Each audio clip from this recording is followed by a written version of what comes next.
Could China really invade Australia? It sounds impossible, until you take a closer look. Australia's ties with China have been strained for years, from trade wars to military expansion in the South China Sea. But now, with China's growing aggression in the Indo-Pacific and fears over Taiwan, Australians are asking, could we really be next? China's rapid military buildup and fortification of islands in the South China Sea have triggered fears across the region, especially in Australia.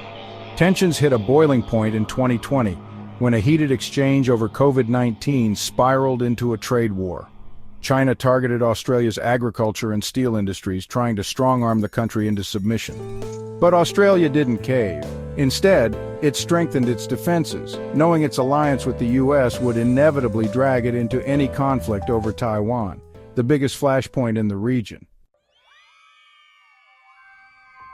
Xi Jinping sees Taiwan as central to his legacy.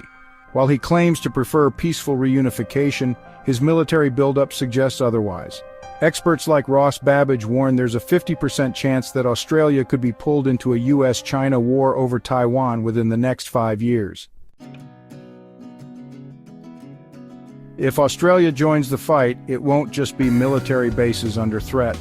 China could target civilian infrastructure, launch cyber attacks, or activate sleeper cells to sow chaos across the country. Let's face it, on paper, China dwarfs Australia's military might. China's military boasts 2 million active personnel compared to Australia's 58,000. Its navy has 427 ships. Australia has just 36.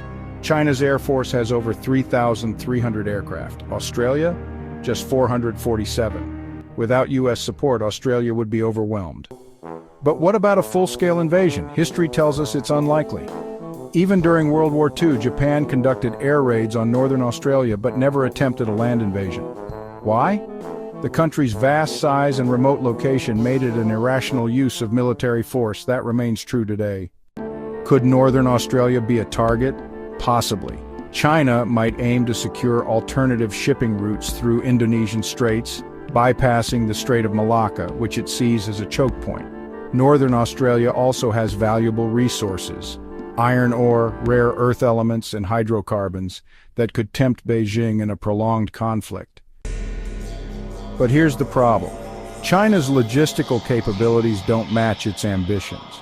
Mobilizing forces 2,700 miles from Hainan Island to Darwin is a monumental task. Limited tanker aircraft, insufficient transport capacity, and Indonesia's likely refusal to allow its airspace to be used further complicate the scenario. Wars aren't fought on paper, just look at Ukraine. Russia's vastly superior military couldn't conquer a smaller neighbor due to logistical failures and fierce resistance. For China, invading Australia would mean navigating even greater distances with far less experience in projecting power. Australia's vast wilderness and fortified defenses would make any invasion a logistical nightmare. China's navy, designed for operations closer to home, would face immense challenges operating so far from its bases. Australia isn't sitting idle. The government is investing in advanced defense systems, including Tomahawk cruise missiles, F-35 fighter jets, and naval strike missiles. These weapons give Australia the ability to strike Chinese forces at long range before they get close. But critics argue it's not enough.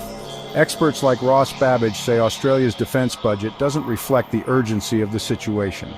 While exercises like RIMPAC showcase Australia's capabilities, its military remains outmatched by China's growing power.